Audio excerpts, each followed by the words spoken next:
Bismillahirrahmanirrahim. Assalamualaikum warahmatullahi wabarakatuh. Halo sahabat Solaris, terima kasih ya sudah klik video ini. Nah, ketemu lagi sama aku Fevi Nafisa di acara Ruang RO.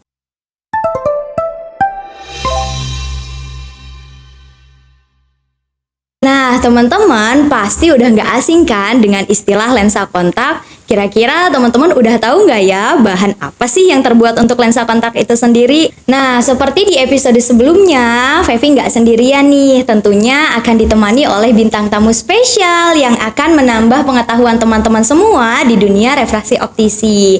Telah hadir di tengah kita-kita semua. Ya Bapak, selamat pagi. Iya, selamat pagi Teh Fevi.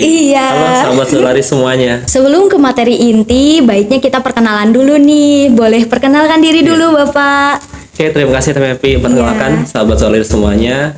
Nama saya Farid, saya CEO dari Optik Solaris dan saya seorang refraksionis optician.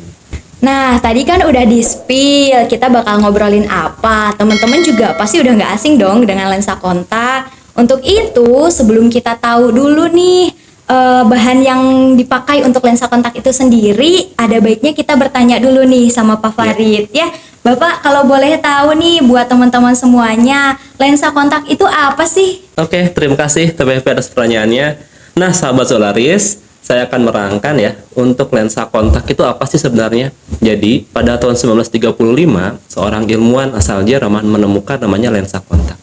Lensa kontak itu adalah lensa kontak berbahan plastik yang tipis, dia menempel pada kornea. Tujuan dari lensa kontak pada zaman dahulu itu untuk mengkoreksi kelainan refraksi. Tapi seiring dengan perkembangan zaman dan teknologi, sekarang ada fungsi tambahan dari lensa kontak, yaitu untuk fashion. Wah, luar biasa sekali Bapak ya. Ternyata perkembangan dari zaman ke zamannya yang tentunya biasa dikenal sekarang itu lebih ke bidang fashion Bapak Betul, ya. betul Nah, sekali. kira-kira teman-teman tahu nggak sih jenis lensa kontak itu ada berapa? Mumpung ada pakarnya, mari kita langsung tanyakan saja Bapak ya. Oke, terima kasih Teh Fevi. Nah, sahabat Solaris, jadi betul ya, lensa kontak itu ada berbagai jenis. Yang pertama ada hard lens, yang kedua ada RGP, dan yang ketiga yang biasa kita kenal itu namanya soft lens. Nah, lensa kontak yang pertama itu adalah hard lens. Seperti namanya, hard lens, berarti lensa kontak ini keras. Ini yang pertama kali ditemukan pada tahun 1935. Berbahan dasar PMMA. Nah, pada zaman sekarang, lensa kontak ini sudah mulai ditinggalkan. Karena sifatnya yang keras, kaku, dan sukar untuk menyerap oksigen. Nah, sahabat Solaris, ada yang kedua, yaitu namanya RGP, Rigid Gas Permeable. Jenis lensa kontak yang lebih lunak dibandingkan hard lens, terbuat dari bahan silikon. Nah, ini merupakan jenis lensa kontak yang ideal. Kenapa disebut ideal? Karena ukurannya yang kecil sehingga mudah dilepas dan dipasang. Yang kedua, permeabilitas atau penyerapan oksigennya bagus sehingga kita bisa memakai sepanjang hari. Dan yang ketiga, bisa mengkoreksi untuk miopia dan juga astigmat. Ini sangat rekomendasi bagi teman-teman yang akan melakukan terapi atau koreksi kelainan refraksi. Tetapi ada kelemahannya dari sisi harganya. Harganya yang sangat mahal sehingga RGP ini kurang familiar di masyarakat. Jenis yang satu lagi dari lensa kontak yang biasa kita kenal itu adalah soft lens. Nah, jadi sahabat Solaris, ya, jangan kebalik ya. Soft lens itu merupakan bagian dari lensa kontak. Ya, soft lens itu apa sih? Soft lens merupakan bagian dari lensa kontak yang paling lembut dan paling nyaman digunakan. Biasanya terbuat dari hydrogel dan yang sekarang ada teknologi baru bernama silikon hydrogel. Dan ini yang lumrah kita gunakan untuk kelainan refraksi ataupun untuk fashion seperti zaman sekarang.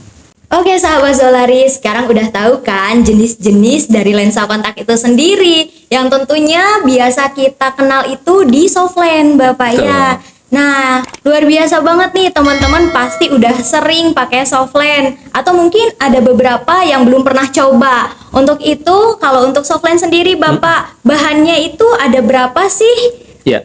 Oke, terus dari kelebihan dan kekurangannya itu seperti apa? Oke, terima kasih Teh Fevi. Nah, sahabat Solaris semuanya, pada dasarnya bahan soft lens itu ada dua. Yang pertama adalah hydrogel atau disebut dengan HEMA, dan yang kedua adalah silikon hydrogel. Kedua bahan tersebut memiliki kelemahan dan kelebihannya masing-masing. Yang pertama adalah HEMA, ya, atau biasa disebut dengan hydrogel. Nah, bahan ini mempunyai sifat dia lebih lembut dan lentur. Dan dia juga bersifat hidrofilik. Artinya mudah menyerap air. Sehingga ya, kadar oksigen yang masuk ke mata itu bisa banyak. Kenapa bisa banyak? Karena air mengandung oksigen. Nah, ketika bahan tersebut memiliki sifat hidrofilik, ya, kelemahannya adalah dia pasti bakal menyerap juga kotoran-kotoran yang ada di sekitar mata. Sehingga softline lebih mudah kotor dan menimbulkan deposit. Nah, bahan softline yang kedua pada umumnya adalah silikon hydrogel. Ini merupakan next step dari hydrogel. Nah, perbedaannya apa dengan hydrogel? Silikon hydrogel bahannya tidak selembut dari hidrogel.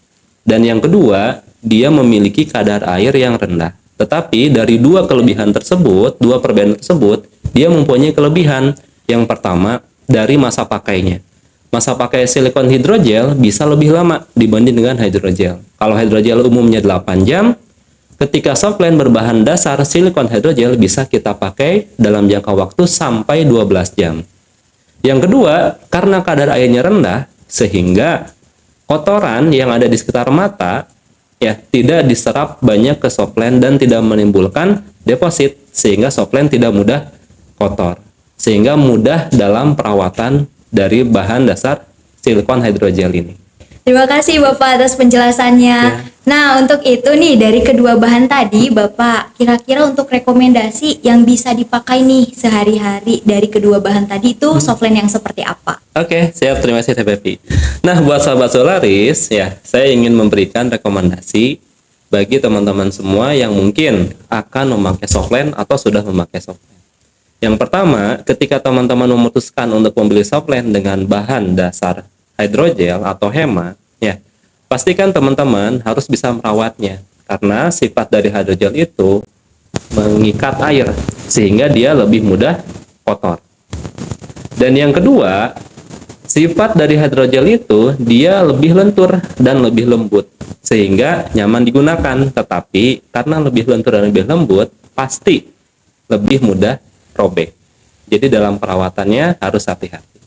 Nah, bagi teman-teman yang ingin memakai softline hydrogel, biasanya kita rekomendasikan untuk acara-acara tertentu yang sifatnya hanya sekitar 4 jam, 6 jam. Tapi kalau misalkan teman-teman berprofesi yang mengharuskan memakai softline dalam jangka waktu lebih dari 8 jam, ya, saya rekomendasikan untuk memakai softline berbahan dasar silikon hydrogel. Kenapa? Karena yang pertama, silikon hydrogel dia kadar airnya lebih rendah, sehingga softline tidak cepat kotor. Dan yang kedua, softline tersebut bersifat tidak lebih lunak dibanding dengan hydrogel, sehingga keamanannya lebih terjaga. Dan yang ketiga, sifat dari silikon hydrogel itu menyerap oksigen 5 kali lebih banyak dibanding dengan hydrogel. Sehingga ketika kita memakai softline tersebut dalam jangka waktu yang lama, mata kita tidak mudah lelah, tidak mudah capek dan iritasi. Oke, selain dua bahan tadi, kira-kira nih kalau teman-teman mau beli softline, memperhatikan beberapa hal nggak ya? Nah, untuk itu kita tanyakan langsung saja Bapak untuk hal-hal yang diperhatikan nih kalau kita mau beli softline. Ya, oke, terima kasih Teh Pevi. Nah, sahabat Solaris semuanya, paling tidak ada 5 hal yang harus diperhatikan ketika akan membeli softline. Yang pertama adalah motivasi teman-teman semua dalam menggunakan softline. Ya, karena kita tahu ada 2 bahan softline pada umumnya. Yang pertama adalah hydrogel, yang kedua adalah silikon hydrogel.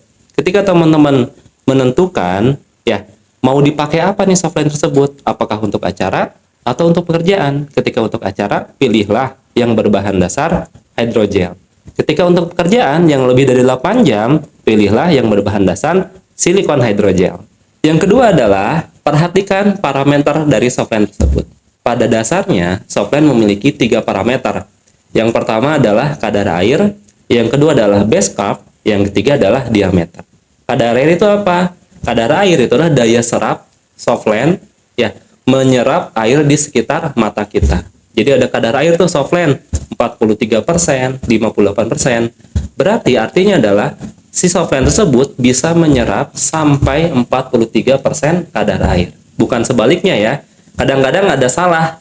kaprah di masyarakat gitu kan ya, bahwa kadar air itu berarti softline mengandung air, bukan seperti itu. Tapi kadarnya adalah kapasitas dari softline tersebut dalam menyerap air di sekitar mata kita. Semakin tinggi kadar air, oksigen yang akan didapatkan oleh mata itu semakin banyak, tetapi punya resiko. Resikonya apa? Oksigen ya yang masuk ke mata dari udara sekitar itu membawa kotoran, sehingga softline tersebut mudah kotor. Yang kedua adalah base curve. Base curve adalah lengkungan dari softline tersebut yang disesuaikan dengan anatomi dari kornea mata kita. Yang ketiga adalah diameter. Nah, diameter itu ukuran dari ujung sampai ke ujung si suatu softline tersebut. Ya, untuk diameter maksimal dari softline adalah 16 mm. Jadi, sahabat saudari semuanya, jangan percaya pada softline yang lebih dari 16 mm. Contohnya dulu sempat ada ya, atau mungkin sekarang 18 mm, 20 mm sampai menutupi kornea gitu, padahal itu nggak ada ya. Dan untuk softline yang bagus biasanya ada registrasi dari Kemenkes. Jadi pastikan softline yang teman-teman beli harus ada registrasi dari Kemenkes, karena pasti lulus uji coba di bidang kesehatannya dan pasti aman untuk mata teman-teman semuanya ya. Intinya jangan gadaikan kesehatan mata teman-teman semua oleh harga softline yang murah, yang hanya 30 ribuan, 50 ribuan, tetapi mata kita jadi iritasi, bahkan sampai rusak. Ya, pilihlah dengan bijak dari mulai bahannya, parameternya, dan pastikan harus ada registrasi Kemenkes. Mahal sedikit nggak apa-apa, ya. Karena kalau misalkan mata rusak, itu nggak ada owner deal-nya ya Teh Pepi ya. Betul, Bapak. Kita beli di Toserba gitu nggak ada gitu. Jadi harus hati-hati ya teman-teman semua. Jangan gadaikan karena harganya murah gitu kan ya. Kita beli aja yang murah, tidak seperti itu. Karena pada hakikatnya softline itu menempel di kornea kita.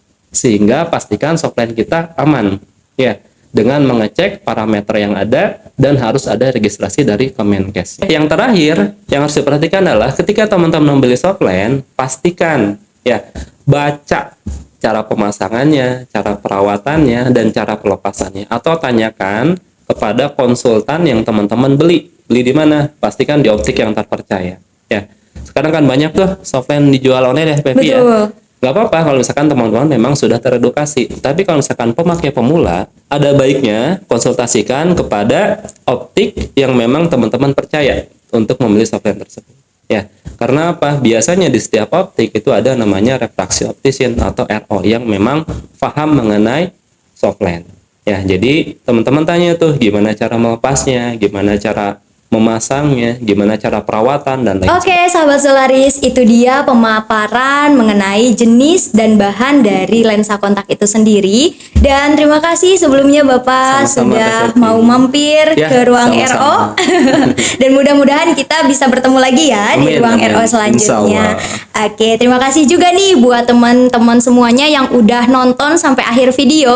Dan juga semoga hal yang disampaikan tadi bisa menambah pengetahuan teman-teman dalam dunia softline sendiri, supaya teman-teman nggak salah pilih softline. Oke, untuk itu jangan lupa like, komen, dan subscribe untuk dapat menikmati video Ruang RO selanjutnya. Sampai bertemu di Ruang RO.